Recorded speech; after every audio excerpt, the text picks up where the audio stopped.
So welcome everyone. Thanks for joining for our virtual RDO makeup. It's going to look a little different than if you've been to the in-person one, just because we're going to go a little quicker and everyone's going to get to go through the entire thing instead of splitting you off like we normally do in person. So slightly different than how it looks normally. Let's see if it will there. All right. So first thing right off the bat is, what is RDO? I know, Jesse, you've been to it quite a few times. So do you want to unmute? Tell us, explain to me what RDO is and tell me what your favorite part has been in the past.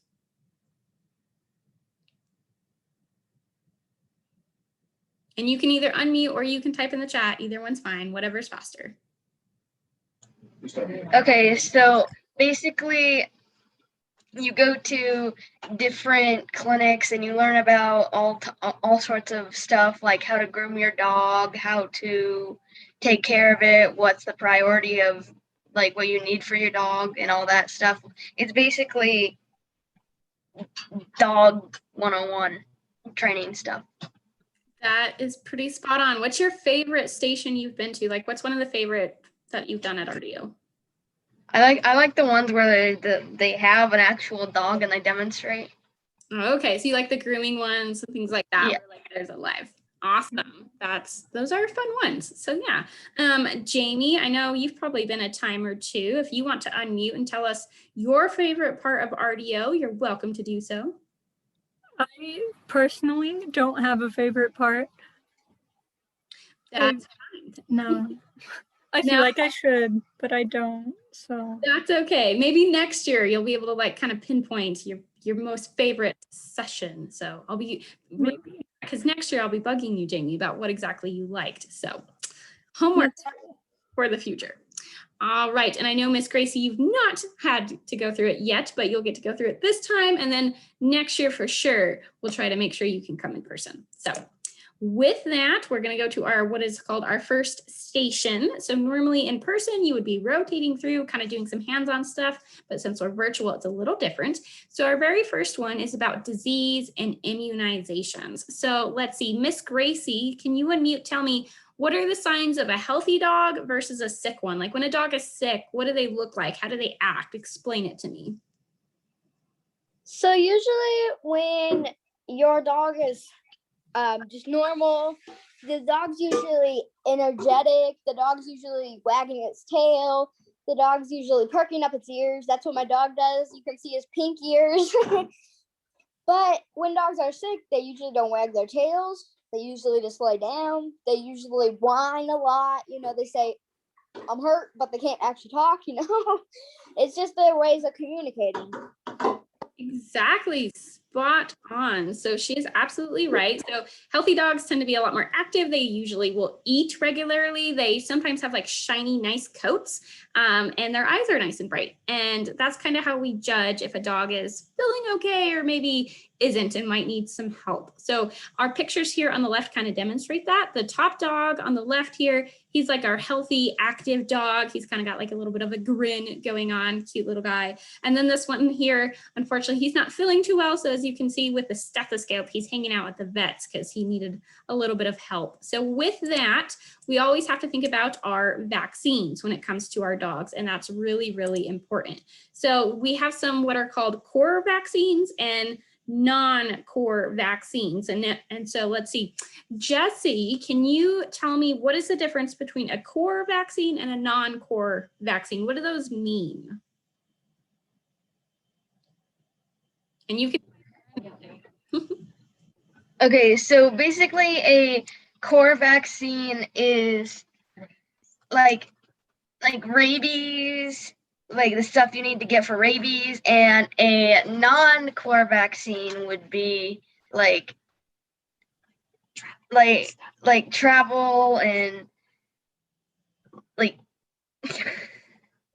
You're pretty close. I mean, you're right there. So yeah, you have a really good spot on. It's basically, so those core vaccines are something they absolutely really need to protect them against diseases and things like that. And non-core vaccines are something that's kind of optional. It's not, you're not required to get it one way or the other. One big example, like a non-core vaccine, is that rattlesnake venom, guys. If you've heard of that, it's a rattlesnake vaccine you can give your dogs.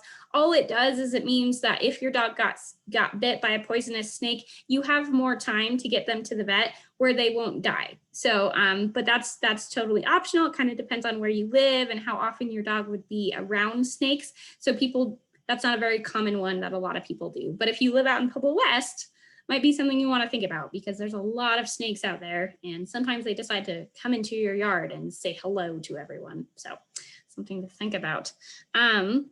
So here we have like our main 4 core vaccines. Those are our parvovirus, our distemper, our hepatitis, and our rabies.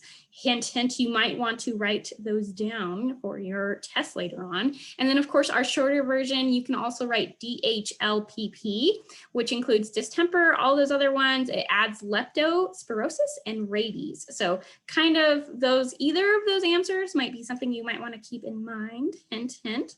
And then of course, here on our nice little chart, you can see when you would want to start doing your vaccinations. Like if you get a really young dog, if you have a puppy, you'd want to get their vaccines between 6 and 8 weeks when their immune systems are kind of more built up and they can handle having a vaccine done. Because when they're a little younger, it's too hard for them when they're pretty young. So that's kind of our nice little chart here. And we are going to go ahead and move on to our next part. So our next part here is all about parasites. So we have internal and external. Jamie, can you unmute and tell me what is the difference when I say an internal versus an external parasite? What does that mean? Internal is like something inside of the dog, so in their intestines or something maybe. And then external would be on their skin or in their fur.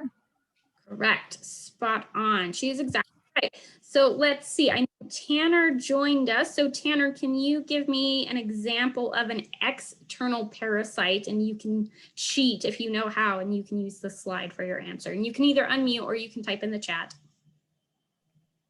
Would be like ticks.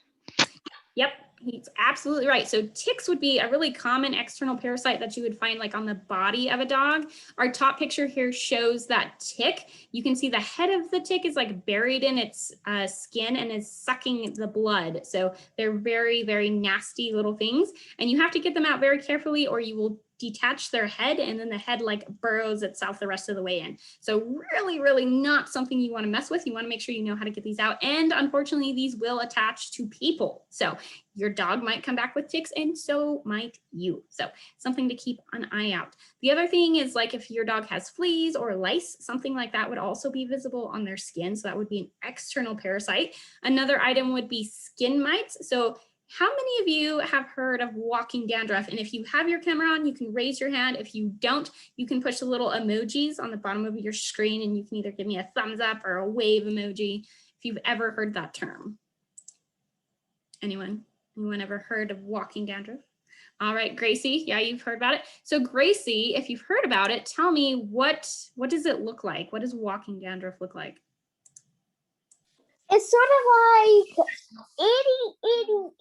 itty bitty fleas. It's just like wood chips. It's sort of like just wood chips, basically. There's other things it can get on your dog. I've had it with my black dog, and it shows, especially on those dogs. And I actually don't know what it does to them, but I just saw it on them, and just the normal stuff, because we were living in Illinois. There's a lot of that there and all that stuff. Yeah, that's a good point. Yeah, some places have more external parasites that we have to deal with than others. Like here, we don't really have to deal so much with ticks because we don't have as much humidity. But if you went anywhere on the East Coast or down south where there's a lot more humidity and it's a lot more forestry, you can bet that there's some ticks hanging out in the trees just waiting for you to walk by and jump on you, kind of like mini vampires if you think about it. So yeah, with our walking dandruff, Gracie is absolutely right when you think about how it looks on a dog. So our picture here on the very right where it says light, medium, and oh my gosh, no, this is walking dandruff, and you can see how much it gets worse as you go down on our photo scale. So it basically looks like dandruff, and it's tiny itty bitty skin mites that irritate their skin, make them super itchy, and they itch all the time. And that's kind of what you have to deal with and try to help them with that. So it's called walking dandruff because if it gets to this, oh my gosh, no level, it looks like their skin is like walking on its own because there's so many bugs in it. And I don't know about you, but I certainly wouldn't want that because if I had that many bugs on me, it wouldn't be good. So that's just something to think about. Of course, we also have like our internal parasites, such as our roundworm, hookworms, things like that. They live inside the dog and kind of do their life cycle internally. So here on this bottom picture, it's a picture of like a roundworm, and those are found in the intestines of the dog. That's where they hatch their eggs, kind of goes through the rest of the dog's digestive system, and that's how that's done. So that's something you can't see with your naked eye because that's in the inside of the dog. Gracie, I saw you raised your hand, so you can unmute and ask if you have a question. Did you say that was the external or the internal? Internal. The roundworms are internal. So those ones are in this case, the roundworms are in their intestines. And then of course, for like our internal issues that we have, you can use simple over-the-counter medicines like HeartGuard that you can see here, which helps with hookworms and things like that, that just kind of affect the internal organs of your dog. So you can easily buy this at like PetSmart, Petco, and sometimes you can even get it directly from your vet. So things to think about as we go forward about how to keep our dogs nice and healthy and a lot less itchy. All right, so our next slide here is about proper show clothing. So we always want to dress for success when you're in the show ring. You're there to obviously show off your fine skills with your proud pooch, and you kind of want to match them as far as looking dash and dapper. So with that, we always want to wear appropriate clothing. We don't want to look too casual where we're wearing like t-shirts, shorts, flip-flops, anything crazy like that. We don't really want our clothing to have any rips on it, just because we want to go for that dress for success type of opinion. So let's see. I know Tanner's been to quite a few shows. So Tanner, do you have any kind of crazy stories where people were just wearing some outrageous things? Do you have anything to share with us on that one? No, I haven't really seen anything like that. Well, that's good. I'm glad there's not been any wild people. Sometimes if you go to Walmart, you can see some of those people, and that's for free. So always fun times if you want to see what some people maybe shouldn't wear when they're out in public. But when we're at a dog show, just remember that for girls, you can wear skirts, you can wear long dresses, like a pants, nice dress pants and blouses, which is kind of what you see here at this top picture, which is at an AKC dog show. You can kind of see that these women are wearing pantsuits and they have matching colors that kind of reflect and go well along with their dogs. For our men, you guys can wear dress pants and then a nice shirt. It's up to you if you want to wear a suit jacket or not. You don't always have to wear one, but that's kind of what is expected. And then of course you always want to wear closed-toed shoes. You can see all of these people in this photo are wearing closed-toed shoes, and that's very, very important. Let's see, Miss Jamie, can you tell me why that's a rule and you can't just go in there and wear like flip-flops to keep your feet comfy? Because first of all, it's not professional. It's kind of distracting. Anything else? I don't know. Okay, so she is correct. It's unprofessional. It's kind of distracting because if someone maybe has some bright nail polish on or something like that, it might be a little distracting to you and your dog.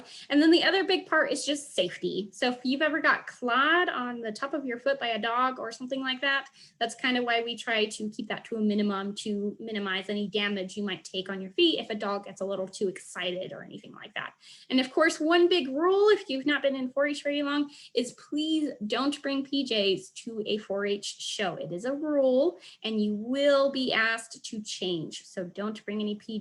So just something to think about. So with that, we are going to keep moving on here tonight, and I'll click our little slide because we do have some little things that pop up on our screen. So remember this bottom part where they were at the beach, they're kind of just relaxed. That girl had some ripped jeans, things like that. It's way too casual and inappropriate for a dog show. Fine for kind of if you were just hanging out with friends, but not so much if you're going to go show your dog.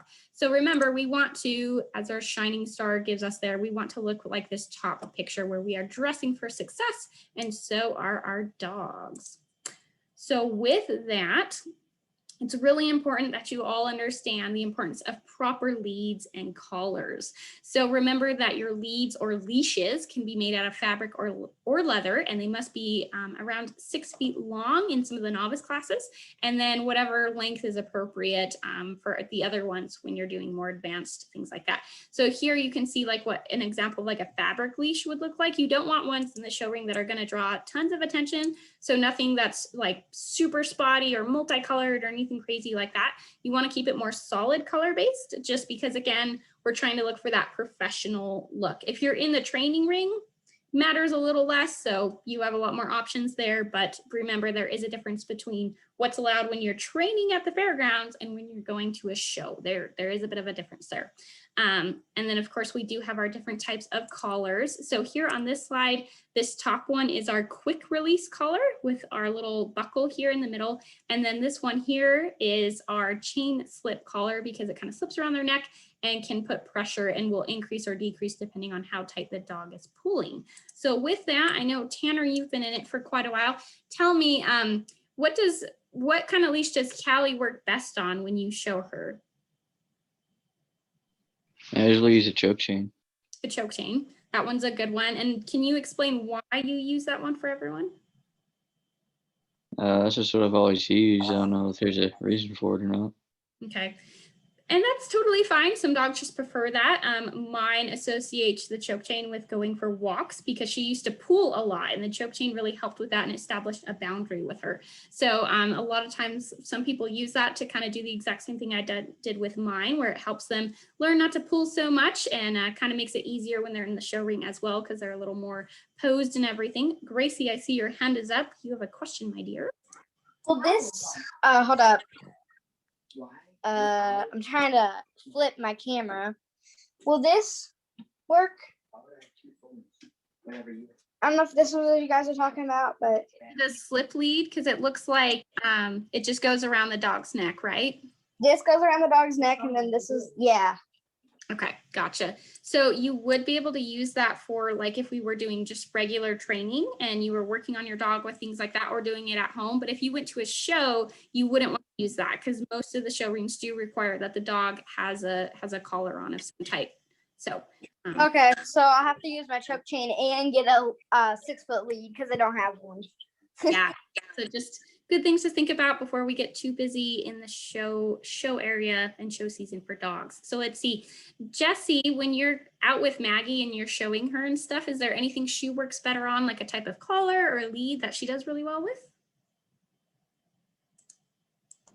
She works really well with a choke chain and a leather lead.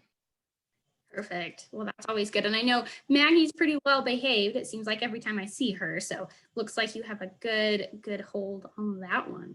All right, guys, it seems like you all have a pretty good idea on that. And of course, Gracie, if you have more questions, when you come to training, you can always ask some of the trainers there too, and they can help you, especially the size of your dog's neck. They can kind of look at that and see if you might need a different size collar. So important things to ask when you come to training for sure, if you have other questions.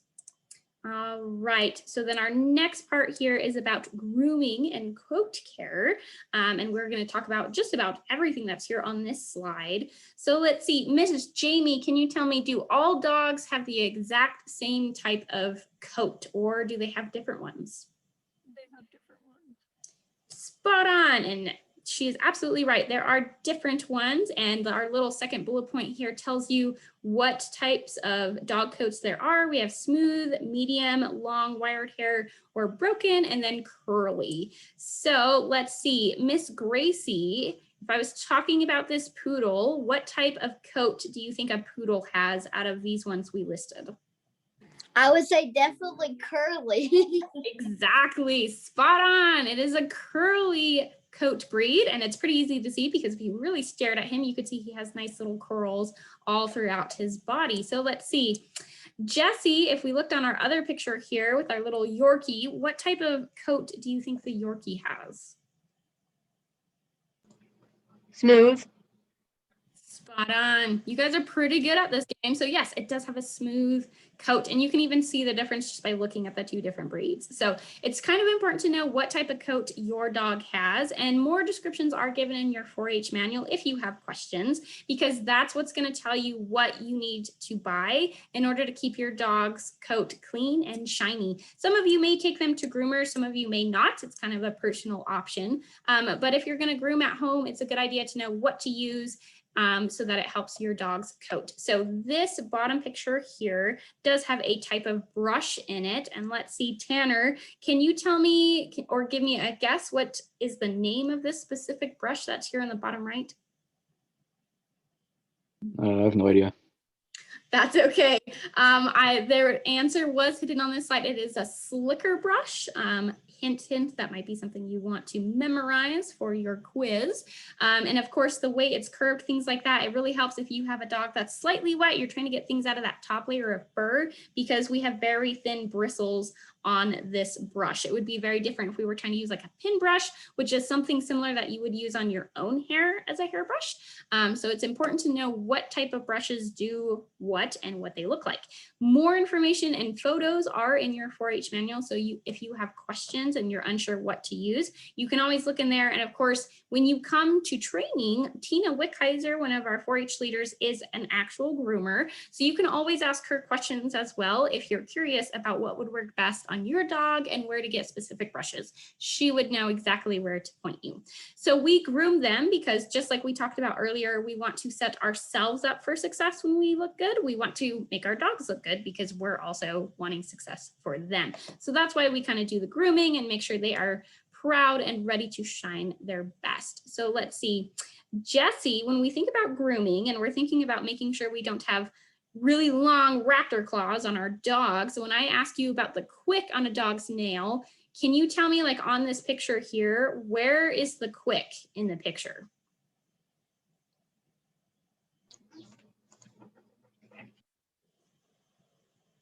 You unmuted and now you're muted again. So I can see you talking, but we can't hear you. Okay, so it would be like, okay, so the pink part is the vein, and so it would be a little bit behind that. Yep. So remember that the quick is that pink area, which she just labeled. So right here where you can see the arrow drawn on this photo is the quick, and that area is comprised of blood vessels and nerves. So if you hit that with a clipper, it is going to bother your dog and it will bleed. So Jessie, have you ever tried to do Maggie's nails? Is she good with her nails or not so much? I've never actually tried to do my dog's nails because honestly, she kind of runs them off because she gets so much exercise. So that's a good thing. If you have enough room or you take them for lots of walks, that's always a surefire way instead of having to try to tackle them and trim them down yourself. So good for you, Jessie. Maggie kind of does all the hard work for you. In case if you have a dog that's not like Maggie, maybe one that's not as energetic, and you need to start clipping some nails, just be sure that you know where to clip, because if you clip it, it will bleed and they will be a little unpleasant and touchy about their nails. If it does start to bleed, if you just dip their nail into either cornstarch or flour, it will stop the bleeding. So super important to keep in track of in case that ends up happening. It will regrow. It's not a big deal. It's just like if you clipped your own fingernail and you got too close to the end and your finger was bleeding a little bit, it's just the same kind of thing. It's not long-term damage by any means. So things to think about if you are wanting to get rid of some raptor claws, because I know my dog has some and it's kind of creepy when she walks around. All right. So here we have our groups and our breeds. So let's see. Jamie, can you tell me what is the difference between groups and breeds, or like why do we even have those two terms? Can you explain that to everyone? Groups would be like working, herding, and sporting type of thing. And then breeds are just different breeds of dogs. Exactly. So she hit the nail right on the head with that one. So yes, the groups are kind of that talk about the purpose of the specific breed, and bring all the breeds into that specific group. So she kind of listed here our sporting, our hound, our working, all these ones that are here. And if you count them, we do have a total of 7 groups that are listed in the 4-H manual. So might be something to keep note of here. Again, hint, hint. That would be helpful for you as you go along in your exam. And that's kind of how that's broken up in AKC. So if you go to register your dog, you would need to understand the purpose of the dog and the breed so that you would know which group it goes into. For example, we have a picture of an Akbash here, and there's another Akbash that's hiding there with the goats. Let's see, Miss Gracie, what group that we have listed here do you think the Akbash fits into? I would personally say maybe the herding. Maybe, but herding usually means movement, right? So if we're not trying to move them, if they're just hanging out with the goats, what other term would we think about in this list that they might fit in? Oh, it will be sort of like a guard dog, something to protect any like wild or wolf or coyote or anything that might want to get them. Exactly. So that is spot on. That is our exact difference between our working group and our herding group. So working would be like guarding livestock like the Akbash does, where they're just there to guard. They don't really move the animals around. They're there to fight off predators, things like that. Any type of dog that does rescue, so think of like German Shepherds or like the big Saint Bernards that go out and dig people out of the snow, things like that. Those would be big types of working dogs. So by register, Gracie, do you mean like when we were talking about the AKC? Is that what you were talking about with your question? Like you said, just register when we were talking about this, when you go to register your dog. Yeah, it's only if you register with the AKC. It's not a 4-H requirement. It's just if you wanted to get your dog into that, you would have to register them. So that's why you would need to know kind of what they're meant to do so that you can figure out where they belong in the AK registry system. So that's what, yeah, a little confusing, but yeah. So yeah, that's kind of what we're looking at here. Extra points, let's see. Jesse, can you give me a guess what type of dog, what breed is here in this top picture? And then if you can tell me what group. So breed first and then group. She's thanking everybody. Isn't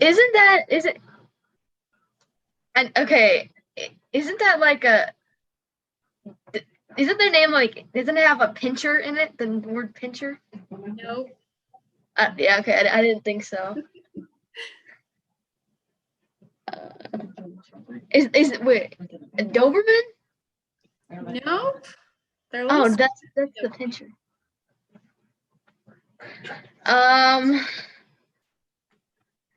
Maybe. Mr. I see you peeking over in the corner. Yeah, she's trying to figure it out too. I don't know. I'm not going to tell you. It's okay. If you can't figure out the breed, can you tell us what group? Like, what group do you think this dog would be in? Herding. Herding, yeah. So exactly. So that's kind of the difference between the two. And I will give it to you, Jesse. It is a Kelpie. So that's what a Kelpie looks like. They're either a Kelpie? A Kelpie. So they're from Australia, and they're Australian kettle dogs and dingoes mixed together. So if you ever like get to see my dog at all, she is part Kelpie, and she definitely has like the eyebrows going on like this dog does, but she has a bit of healer in her too. So she has spots. So she's just a multicolor going on. So yeah, so that's kind of what we have here. Good job, Jesse. You gave it a good go. So round of applause for you. You did get it halfway. So awesome round for Jesse. Good job. And then of course, guys, just keep in mind that of course, when we are thinking about working versus herding, these are kind of what you want to keep in mind when you're trying to figure that out if that's a question on your test. All right, let's see if my mouse will keep going. There we go. So here we have our behavior, which is also known as conditioning. So remember, if we just let our dogs do whatever, they would probably develop some bad habits. Like you can see down here where they're jumping up, they dig, they chew, they have a lot of excessive barking, they might be chasing you and everything else that moves in your household. So there's just some behaviors that we kind of want to correct and make them a little easier to live in and live around, because sometimes dogs can get a little out of control if we aren't working with them. And that's the key part to understand how your dog thinks, so that it's a little easier to get them to do what you want them to do. And sometimes they just decide to ignore you and do what they want to do anyway. So let's see. Jamie, are dogs predators or are they prey animals? And can you explain what that means? I think they're predators just because they eat meat, but I don't know. Yeah, no, you're absolutely right. So good job on that one. So yes, dogs are predators, which means they do eat meat. They will attack smaller animals or things that they think that they could take down. So if you think of wolves, and if you've ever watched any nature documentaries where they go after like bison or elk or deer or anything like that, that's kind of what a dog would do as well. They usually just don't try to go after such big animals, but that's kind of what they're bred to do. So with that, they also display a lot of language to each other and then to us, which is really, really important to understand what in the world your dog is thinking. And as you can see here, these are some signals that your dog might be giving you, might have given you today already. And it's kind of important to know what they are on a general basis. And most dogs will display these. Some dogs are more expressionate than others. They have their own unique personalities, just like we all do. So it's kind of good to know what your dog kind of does to express their feelings to you about everyday life, and especially when they need help or anything like that. So with that, our big part here on this slide is that we have 4 different types of training, which are listed in our 4-H dog manual. We have our positive punishment, our positive reinforcement, negative punishment, and negative reinforcement. And there are some examples listed below each and individual one. So let's see. Jesse, when you're training with Maggie, out of these 4, which one do you try to use the most? Positive reinforcement. Positive reinforcement. So do you praise her? Do you give her treats, or do you use both? Which one do you like to use? I do lots of praise, and sometimes I give her treats, but I probably do more praise than treats. That's good. Some dogs do really well with praise, some do well with treats, and then some do really well with other rewards like toys, like a ball or something like that, that they really get when you're working with them. Like if you watch any of the canine videos, there's usually like a specific ball that those dogs only get when they complete a certain task with their officer buddies. So something to keep in mind. So these other ones are ones that we don't use as often, especially in 4-H training. Our trainers really do encourage you all to use the positive reinforcement, where you don't need to be the alpha in the training situation. You're really looking to praise the behavior instead of trying to push them into doing what you want them to do, like some of these other ones are, like our positive punishment or anything like that. So yeah, that's kind of what we're looking at there. Do we have any questions about this? Because these are some weird words that kind of sound confusing. And I just want to make sure we don't have any questions about any of this before we move on. All right, hearing no questions, we're going to keep moving on here. So once our little slide gets out of our way, we have next is our confirmation, and we're going to specifically talk about responsible breeding. So any dog that's well built is a healthy dog, whether it's a crossbreed, a mixed breed, a purebred, anything like that. As long as the dog is healthy, then that's responsible breeding, because you really care about the health of the dog overall and the genetics behind it. So that's kind of what we're looking for overall. So we have a couple different things that are labeled in your manual. One of them is a term you don't often hear. It's called designer dogs, which are crossbred dogs that get sold for really high prices. So if you look at our cute little guy on the very top, he is a golden doodle. And I don't know if any of you have gone shopping for them, but they can range in some pretty high prices because people will pay a lot of money for a lot of interesting crosses. Let's see, Gracie, can you name another crossbred dog that you've seen get really popular and like everyone wants one of them?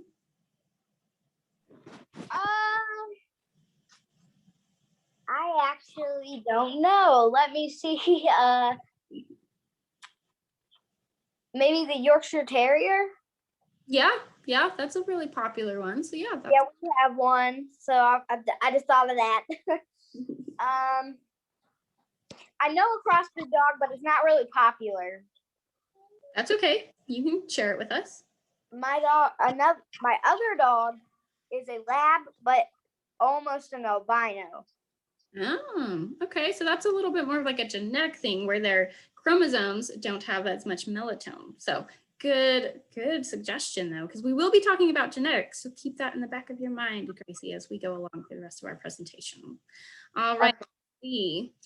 Jessie, do you have a crossbred dog breed that comes to mind that either maybe you want or you've just seen quite a bit roaming the streets?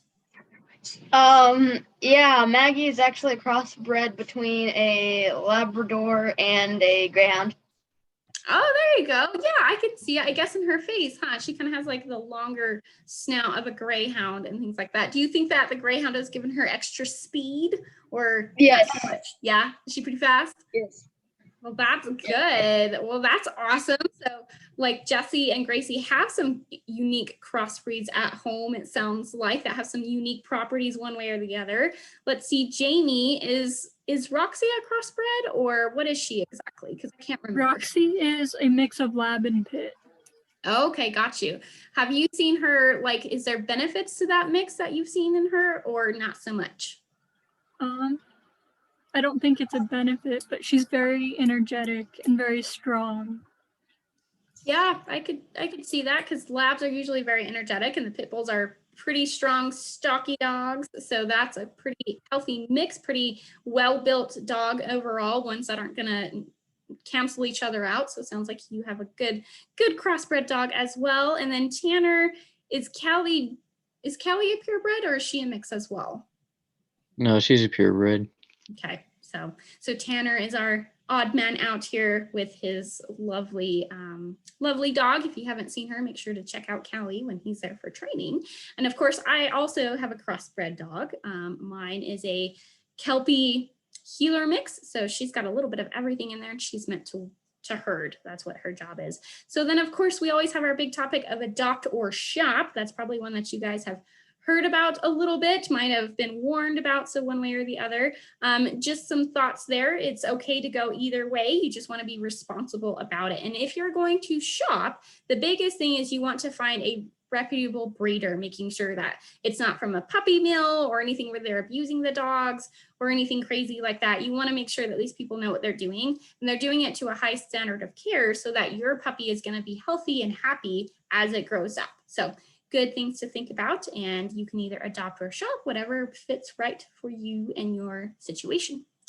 All right, so here we have our nutrition. We're specifically talking about dangerous foods when it comes to nutrition, and our nice little handy dandy little photo here on our side kind of shows you all of the different things that are not so great if a dog gets into them. There's quite a few if you look at them, so quite a bit to look at on this slide here. And of course, most dogs like table scraps. I mean, if you're cooking and not really paying attention, they might try to run in there and snatch something that falls onto the ground because it looks tasty. However, that can be really dangerous for them.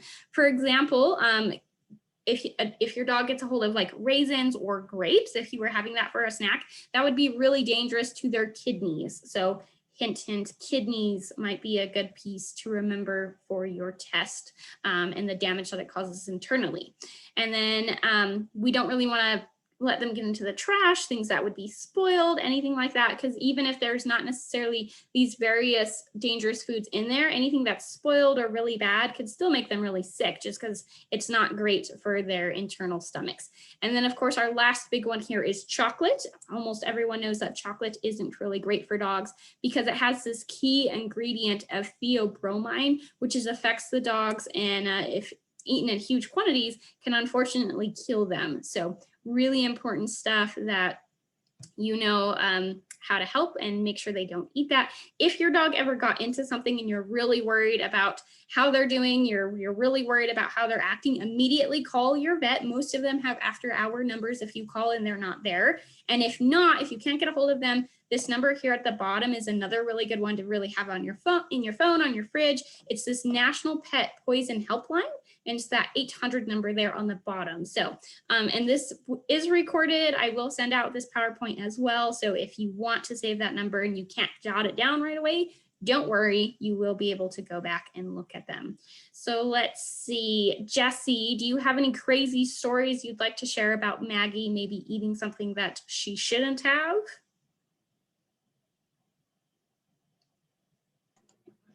No. No, she's always eaten exactly what she's supposed to, even when she was maybe smaller and maybe a little more naughtier.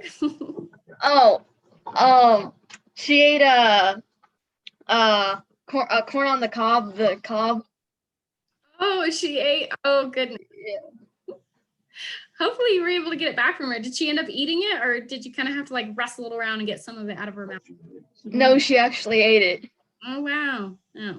Oh, good to know. Glad she's still doing okay and she was able to walk that one off. Sometimes some dogs are able to walk some crazy things off. Let's see. We'll keep going down our line here for crazy stories. Let's see, Gracie, have any of your dogs ever eaten anything crazy or really something they really shouldn't have eaten? Yes, this one ate like 5 Hershey chocolates and then goes and eats like a raisin and grapes. And I was worried sick. Oh no. Oh my goodness. Well, I'm so glad that they survived. Did you end up having to take it to the vet, or did your dog get really sick or anything like that? She threw up once in a while, but that she's fine. Well, that's good. I'm glad that hopefully maybe the quantities were not enough to get her super sick. That's always terrifying, especially because she looks like she's a smaller dog. So I'm glad she's still there with you today and isn't hurting. Yeah, Jessie, I see you have your hand raised. Okay, so I just wanted to make a quick note for anyone who didn't know. If your dog ate something that it's not supposed to, like chocolate or like corn on the cob, like mine did, you need to put peroxide in their mouth. Just a little bit, not. Yeah. Can you explain why you'd want to do that, Jessie?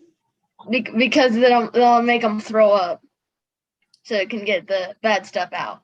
Exactly, because I'm sure some of you probably have wrestled with your dogs to pull things out of their mouth, and it's really, really hard to get it out once it's kind of in their mouth. It's kind of a losing battle. So yeah, good things to keep in mind, especially if it's a situation where you need to get it out of their system right away and you really don't have time to try to get a hold of a vet or anything like that. Let's see, Jamie, have you ever had a dog get into something that they really shouldn't have and chow down on something? As far as I know, they haven't. Well, that's good. So you have like angel dogs who maybe secretly when you're sleeping go out there and raid the kitchen or something like that. It's good to know your dogs are on the well-behaved side. So then of course, Tanner, do you have anything to share with us about anything? Yeah, she ate a rock one time and she needed surgery to get it out. Oh my goodness, yes. So even non-edible things like rocks and twigs sometimes do not sit well with our dogs, and they have to get a little bit more help to deal with things like that. Let's see, my worst one was I came back from a fishing trip and I had my fishing pole laying on my table because I was going to fix it. My dog decided she wanted to see what the fishing pole tasted like, and she licked it and got the fish hook on her tongue and started freaking out and dragging my fishing pole everywhere. She had to go have surgery because she was starting to swallow the fish hook and it would have ripped her throat internally. So kind of a scary moment. She's fine. She's learned the hard way to stay away from fishing poles. She like has a deathly fear of them anymore. And she's very afraid of fishing poles now. So interesting things that our dogs like to eat that they really shouldn't have. So it sounds like you all have had some kind of experience with that one way or the other. So always an interesting time when you're around dogs. All right, so we're nearing our end here. We have just a couple more slides and then I will explain what we're gonna do at the very end. So here we have our people jobs with dogs, and most people just think of a career with a dog like a veterinarian or a groomer or maybe a trainer or something like that. But there's a lot more than being just those things. You can be a canine officer with the police. You can be a therapy dog trainer or handler. You can be a nutritionist where you just work with food that dogs are gonna eat and you work in a plant and kind of mix things together like a mad scientist. You can be an equipment designer. So that's like the collars, the leads, harnesses, anything that a dog would wear or need for any kind of purpose. You can design that. You can even be a dog fashion designer if that's your calling. As you can see in our bottom picture here, this dog is wearing a very fancy dress, and a lot of people will pay a lot of money for very fancy outfits that fit a variety of dogs. So if you really like to design clothes and you really like dogs, it's kind of a mix of the perfect two if you're interested in that. You can also be a dog walker. You can work at a boarding care center. You can do doggy daycare, and you can also be a vet tech. So there's tons of different possibilities to work with dogs if you're really passionate about doing that as a job when you get older. And one really cool thing that I wanted to throw in here, this top picture here that you see all these dogs kind of sitting there on the beach with these little like surfboard things. In Italy, they don't have people as lifeguards, they have these dogs. So if you go to the beach in Italy and you start to drown in the ocean, a dog is going to come out and save you. And what happens is these little boards are what the people can hold onto, and it's strapped to the vest so it doesn't pull the dog down, and it'll float along and the dog will take you back to shore. So pretty cool. So if you're in Italy and you're not a strong swimmer, just know that our lovely doggos are on the beach, keeping you safe. So things to think about. So let's see. I'm curious if you all have ever thought about a job with dogs. So let's see, Jessie, if you could have any job with dogs, what would you want to do? We thought about maybe taking Maggie to a center and having her like taken around to like the elders or seniors of a retirement home or something. But I would also really like the lifeguard job, even though Maggie doesn't really. We haven't taken her to the lake or anything, but I think she would like it still. Yeah, well, that's awesome. Maybe Maggie is the perfect next candidate for the lifeguard doggo. So might want to type up a resume for her and send it in and see if they would accept it. So would be something neat. All right, Miss Gracie, if you could have any type of job with dogs, what would you want to do? I have always wanted to be a veterinarian. I just thought working with dogs and all those animals would be so cool. It basically inspired me since like about 2 years ago, somewhere around there. Because again, I love dogs, horses, all the animals, even venomous snakes. I don't care. I like them. And nothing's going to stop me from liking them. Well, it sounds like you have an awesome game plan. Sounds like you might even become something crazy like an exotic veterinarian where you handle all kinds of crazy critters, both large and small. So definitely be interested to see how that works out for you in the end. All right, Miss Jamie, if you could have any job with dogs, what would you want to do? If I had to, it would probably be a canine officer, but I don't exactly want to. So. Gotcha. Well, that's always an interesting one as well. I mean, I have heard that you do have to get attacked during your own training so that you understand how powerful it is to get taken down by one of those dogs. And that's definitely something to think about if you want to become one of those, because that is a hard thing to do and to do that. But good, cool, good to know.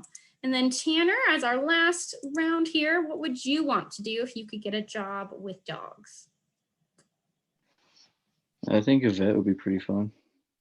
Vet, yeah, that's a pretty cool one to do as well. And then since you all did it, I will go along as well. I guess I would really like to do the canine officer and get to do that because it seems really neat, and getting that partnership with a dog would be pretty cool, and to do that. And kind of like the idea of Jessie, if I could have a doggo that would be a lifeguard on a beach, probably wouldn't be too bad of a life to spend that with my dog and help them in their training. So that would be pretty cool. All right, so our last part here is our genetics and genetic disease. So some important clues here, you might want to jot these down if you are taking notes. Dogs are mammals, which means they are warm-blooded vertebrates that nourish their young with milk. And then we have genetic diversion, which is why we have so many various breeds that exist today. So there are so many breeds, and that's not counting purebreds, crossbreds, all the ones we've talked about before, because there is so many dogs, it's a little insane. Of course, as you all know, most dogs did come from wolves. And as you can see on this picture here on the right, that is a purebred wolf. And then we have like a mixed dog on the side. And obviously there are quite some differences between the two. They don't really look like a wolf for the most part. However, if you get a wolf hybrid, it is very hard to tell if it really is a dog or if it's a wolf. And this bottom picture here with this lady on the porch swing, that is a wolf hybrid on her lap, and you can tell it's extremely massive and looks a lot more wolfish than it does dog. So something to keep in mind if you're thinking about getting a wolf hybrid, because they are very large. So one of the cool things about their genetic descendant from wolves is they got some really keen senses, such as sight, smell, and hearing. And our fun little photo here on the bottom actually proves that. So what dogs use to smell and what we use as well is called this white lettering here, that olfactory bulb. And you can see it's located where we harness smells and have all the nerves for it is in our brain. So ours is this tiny little speck here at 6 million receptors, and dogs have 300 million, excuse me, I said that wrong. And it's a lot bigger of a blue area. So they smell way more than we can, which is why the minute you break up a bag of chips or anything that's tasty, they usually come running because they can hear it and smell it way before we ever do. And they usually want to see if you're going to share. So fun things like that. And then of course we have that genetic diversion we talked about before, where we have that breeds look different because of the options that people have chosen to breed for as we've gone along in history. So for example, here on our very bottom right picture, we have our German Shepherd, and it shows the different ways they looked in the past and what they currently look like now. So this is a 19th century German Shepherd here, where they're taller, they have a straighter back. And then currently now people are breeding for a dog that is bulkier, it's got a bigger shape to it, that sloping back. And that's kind of the difference that has been happening between the breeds. And some people are calling them a threatened breed just because it's very hard to find a German Shepherd that even looks like this anymore. So kind of a unique extension to that. So pretty cool. So question, has anyone seen or been around a wolf hybrid? And you can raise your hand if your camera's on, or you can hit the little emojis on the end of your screen if you don't have your camera on. Anyone? All right, Gracie, I see you pushed your little button. So can you unmute and tell us about your experience with a wolf hybrid?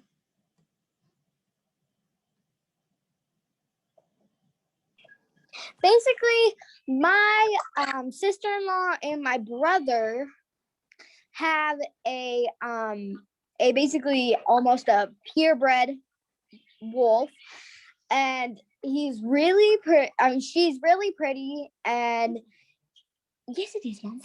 Sorry. And the dog is like, first thing, you know, when you go up to a sort of a wolf or something, you see it in their eyes. You see, oh dang, I need to stay away. But that's just your normal instincts. But once you get to know them, they're actually very gentle animals. They're very happy. They're very energetic. They're literally she'll get on the couch with you and literally just lay on you and just stay there for an hour. And I'm like, I